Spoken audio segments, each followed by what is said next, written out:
آیت نمبر 144۔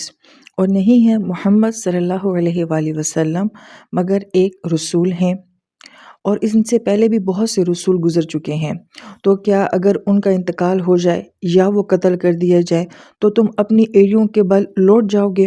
اور جو کوئی بھی اپنی ایڑیوں کے بل لوٹ جائے گا وہ اللہ کا کچھ بھی نقصان نہیں کرے گا، ہاں اللہ بدلہ دے گا شکر کرنے والوں کو۔ اس آیت مبارکہ کا مضمون بھی بہت اہم ہے۔ یہی وجہ ہے کہ قرآن پاک میں اکثر نبی علیہ السلام کا نام نہیں لیا جاتا۔ آپ علیہ السلام کو مزمل، مدثر کہا جاتا ہے، لیکن جہاں کہیں آپ علیہ السلام کا نام لیا گیا ہے تو اس کا مطلب ہے کہ وہاں کوئی بہت خاص موضوع بیان کیا گیا ہے، جیسا کہ اس آیت مبارکہ میں بھی نبی علیہ السلام کا نام لیا گیا ہے۔ اب وہ خاص موضوع کیا ہے؟ وہ یہ ہے کہ ہمارا اصل مقصد اور ہماری اصل منزل جو ہے وہ اللہ تعالیٰ کی ذات ہے، اور یہ تمام انبیاء علیہ السلام جو ہیں اس مقصد یا اس منزل کی طرف جانے والے راستے کی رہنمائی کرنے والے ہیں۔ گویا کہ ہم نے انبیاء کو فالو کر کے جو ہے اپنی منزل کو حاصل کرنا ہوتا ہے۔ اس لیے آیت مبارکہ میں قد خلط کا لفظ آیا ہے۔ خلط لفظ سے ہی جو ہے خلا کا لفظ بھی بنتا ہے، خالی ہونا بھی بنتا ہے، ایک ایسی چیز جو کہ وقت کے ساتھ گزر جائے اور وہ ماضی کا حصہ بن جائے۔ لہٰذا تمام انبیاء علیہ السلام اپنے اپنے ادوار میں آتے ہیں، اپنی ذمہ داریوں کو پورا کرتے ہیں، اور اس کے بعد وہ دنیا سے گزر جاتے ہیں اور وہ ماضی کا حصہ بن جاتے ہیں۔ جس سے ہمیں یہ بات سمجھائی جا رہی ہے کہ اللہ تعالیٰ کی ذات جو ہے یا اللہ تعالیٰ کا دین جو ہے وہ کسی انسان کا محتاج نہیں ہے، چاہے وہ انبیاء علیہ السلام ہی کیوں نہ ہوں۔ اب اس مضمون کا اس آیت مبارکہ کے ساتھ کیا تعلق ہے؟ تو جنگ احد کے میدان میں جب نبی علیہ السلام کی شہادت کی خبر پھیل گئی تھی تو صحابہ اکرام کے حوصلے پست ہو گئے تھے، یہاں تک کہ صحابہ اکرام نے اپنی تلواریں بھی چھوڑ دی تھی کہ اب ہم نے کس کے لیے لڑنا ہے، اب ہم لڑکے کیا کریں گے۔ حالانکہ یہ خبر جو ہے وہ کنفرم نہیں تھی، تو یہاں پہ یہ بات سمجھائی جا رہی ہے کہ ابھی تو محض ایک جھوٹی خبر جو مشہور ہو گئی تھی، یہ چھوٹا غم تھا، اسی سے تمہارے حواس باختہ ہو گئے اور تم نے اپنی ہمتیں، اپنے حوصلے جو ہیں وہ چھوڑ دیے۔ تو جب تمہیں واقعی اس غم سے گزرنا پڑے گا تو گویا کہ اس آیت مبارکہ میں آنے والے وقت کے بارے میں بھی صحابہ کرام کو یہ سمجھایا جا رہا ہے کہ جب نبی علیہ السلام واقعتاً پردہ فرما لیں گے تو کیا تم دین کو چھوڑ دو گے؟ کیا تم اللہ تعالیٰ کی ذات کے مقصد کو جو ہے وہ چھوڑ دو گے؟ لہٰذا دنیا کی سب سے قیمتی ہستی جو ہیں وہ آپ صلی اللہ علیہ وآلہ وسلم کی ذات عالی ہے۔ آپ علیہ السلام کے وصال مبارک کے بعد مدینہ شریف میں جب بھی کسی کے فوت ہونے کی خبر دی جاتی تھی، اعلان کیا جاتا تھا، تو سب سے پہلے یہ کہا جاتا تھا کہ دیکھو نبی علیہ السلام اس دنیا سے چلے گئے ہیں، اور یہ بہت بڑا غم ہے، اور اتنا بڑا غم برداشت کرنے کے باوجود بھی ہم زندہ ہیں، تو اب جو تمہیں خبر دی جا رہی ہے کہ فلاں شخص جو ہے وہ فوت ہو گیا ہے، یہ اس غم سے بڑا غم نہیں ہے۔ تو گویا کہ پہلے وہ بڑا غم سنایا جاتا تھا، اور پھر اس کے بعد اس وقت کے کسی بھی غم کو جو ہے اس کا اعلان کیا جاتا تھا، یا کسی کی موت کا جو ہے وہ اعلان کیا جاتا تھا۔ تو گویا کہ اس سے بھی ہمیں یہ بات سمجھ آتی ہے کہ اگر نبی علیہ السلام دنیا سے چلے گئے ہیں اور اتنا بڑا غم جو ہے وہ صحابہ اکرام نے برداشت کیا ہے، مگر اس کے باوجود اسلام اب بھی قائم ہے، دین اب بھی قائم ہے، اللہ تعالیٰ کی ذات جو کہ ہمارا مقصد ہے وہ مقصد اب بھی قائم ہے، وہ منزل جو ہے وہ اب بھی موجود ہے۔ تو پھر اس کا مطلب ہے کہ کوئی اور غم، کوئی اور پریشانی، چاہے وہ کتنی ہی بڑی کیوں نہ ہو، وہ اس غم سے بڑی نہیں ہو سکتی۔ وہ نبی علیہ السلام کی جدائی سے بڑا جو ہے وہ غم نہیں ہو سکتا، لیکن اگر اس کے باوجود بھی دین اپنی جگہ پہ قائم ہے تو پھر کوئی اور غم، کوئی اور پریشانی جو ہے وہ اس مقصد کی راہ میں رکاوٹ نہیں بن سکتی ہے، چونکہ سارا پس منظر جو ہے وہ احد کے میدان کا ہے۔ کتنے بچے یتیم ہیں، کتنی عورتیں بیوہ ہیں، بھائی شہید ہو گئے ہیں، باپ شہید ہو گئے ہیں، بیٹے شہید ہو گئے ہیں، لیکن یہ سارے غم، یہ ساری مشکلات، یہ ساری رکاوٹیں جو ہیں یہ دین کے راستے کی رکاوٹ نہیں بننی چاہیے، کیونکہ اصل مقصد جو اللہ تعالیٰ کی ذات ہے وہ مقصد اب بھی قائم ہے، اور اسلام جو ہے وہ کسی کا محتاج نہیں ہے، وہ قیامت تک قائم رہے گا۔ اور پھر اس آیت مبارکہ میں جو مستقبل کے بھی حالات ایک طرح سے سنائے جا رہے تھے کہ ایک دن واقعی تم یہ خبر سنو گے اور تم اس سچویشن سے گزرو گے کہ نبی علیہ السلام دنیا سے چلے گئے ہیں۔ تب بھی صحابہ اکرام کے ساتھ یہی معاملہ ہوا تھا، کتنی شدید غم کی کیفیت تھی، حضرت عمر رضی اللہ عنہ کس قدر جذباتی کیفیت میں تھے، کتنے صحابہ اکرام بالکل جسے کہتے ہیں سکتہ طاری ہو گیا تھا ان کے اوپر۔ تو تب ابو بکر صدیق رضی اللہ عنہ جیسی ہستی جو ہیں وہ تشریف لے کر آتی ہیں، حجرہ مبارک میں جاتی ہے، نبی علیہ السلام کے چہرے مبارک سے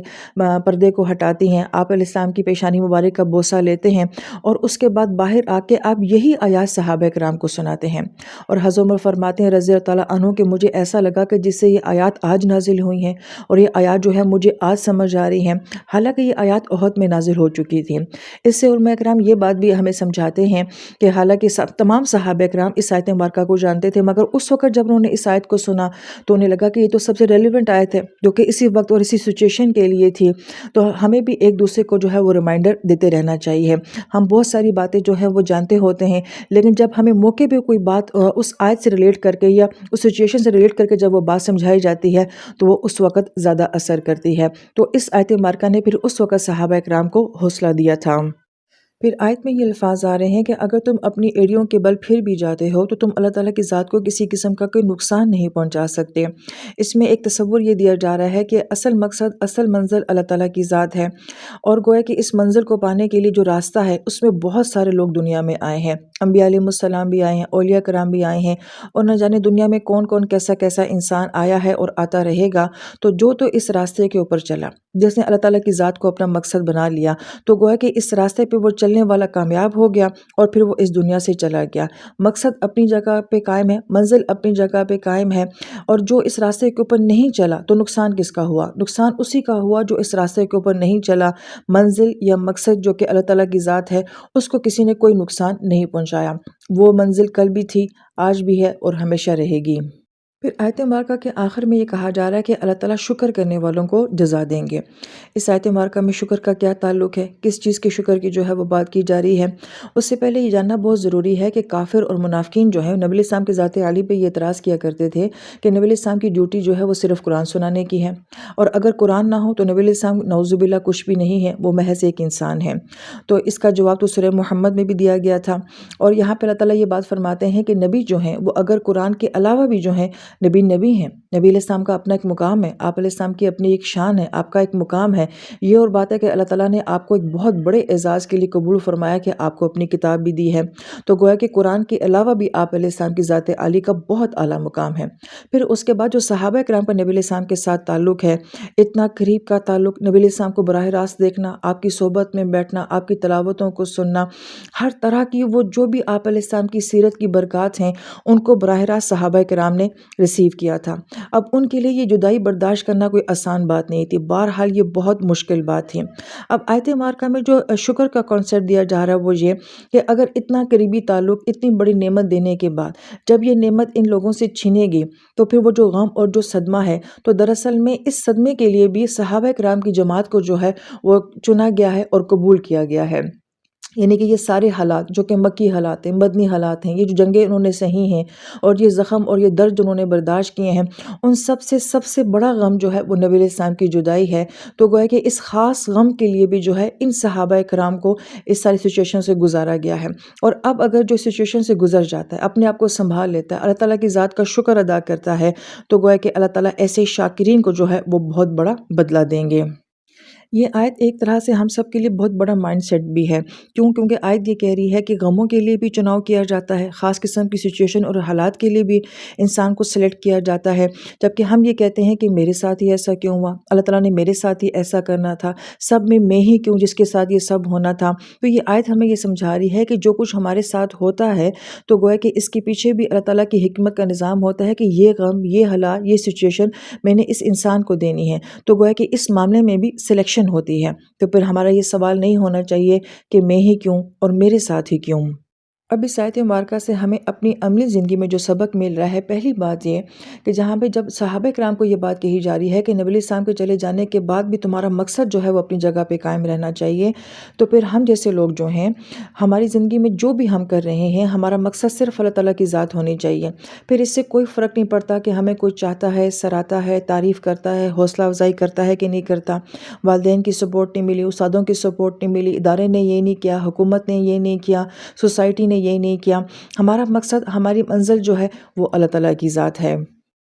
دوسری اہم بات اس آیت مبارکہ میں کہ کوئی بھی شخص جو دین کا کام کر رہا ہے وہ کبھی یہ نہ سوچے کہ اگر میں نہ ہوا تو پھر اس دین کا کیا ہوگا، اس ادارے کا کیا ہوگا۔ تو گویا کہ ہم نہ بھی ہوئے تو یہ دین چلتا رہے گا، یہ کام چلتا رہے گا۔ اگر نبی علیہ السلام کے جانے کے بعد بھی دنیا کا نظام چل رہا ہے تو اس کا مطلب ہے کہ ہمارے جانے کے بعد بھی یہ نظام چلتا رہے گا۔ اسی طریقے سے عموماً شاگرد یا سننے والے جو ہوتے ہیں وہ یہ کہتے ہیں کہ اگر آپ نہ ہوتے تو ہمیں ہدایت نہ ملتی، اگر آپ نہ ہوتے تو ہمیں یہ قرآن کون سناتا، ہم نہ ہوتے تو کوئی اور سنا دیتا، ہم سے نہ ہدایت ملتی کسی اور سے ہدایت مل جاتی۔ کیونکہ سنانے والا جب سنا رہا ہوتا ہے تو سننے والے کتنے لوگ ہوتے ہیں، مگر ہر ایک تو فالو نہیں کرتا، ہر ایک کے دل کے اوپر بات اثر نہیں کرتی ہے۔ تو اس کا مطلب ہے کہ سنانے والے کی تو یہ مرضی ہوگی کہ سارے سنیں، سب کے دلوں پہ بات اثر کرے، مگر کسی کسی کے دل پہ کیوں اثر کرتی ہے؟ اس لیے کہ سنانے والے کے الفاظ کے ساتھ جب اللہ تعالیٰ کا کن داخل ہو جاتا ہے کہ تمہارے الفاظ سے میں نے فلاں کے دل کے اوپر اثر ڈالنا ہے، تو پھر کہیں جا کے سنانے والے کی بات سامنے والے کے دل کے اوپر اثر کرتی ہے۔ اگر اللہ تعالیٰ کا کن نہ ہو تو ہماری بات کسی کے دل کے اوپر بھی اثر نہیں کر سکتی۔ یہی سوچ ہماری زندگی کے ہر معاملے میں ہونی چاہیے۔ ہم یہ سمجھتے ہیں کہ ہم اپنے ادارے چلا رہے ہیں، ہم اپنے گھر چلا رہے ہیں، ہم اپنے بچوں کو پال رہے ہیں، ہم نہ ہوا تو ہمارے ادارے کا، ہمارے گھر کا، ہمارے بچوں کا کیا ہوگا۔ تو یاد رکھیے گا کہ دنیا کا نظام جو ہے وہ اس سے پہلے بھی چلتا رہا ہے، آگے بھی چلتا رہے گا۔ نہ ہمارے آنے سے کوئی فرق پڑا ہے، نہ ہمارے جانے سے کوئی فرق پڑتا ہے۔ صرف یہ دیکھا جاتا ہے کہ انسان اپنے اس ٹائم پیریڈ میں دنیا میں کیا کر کے جا رہا ہے، کس راستے کے اوپر چل کے جا رہا ہے، اس کا مقصد کیا تھا، اس کی منزل کیا تھی۔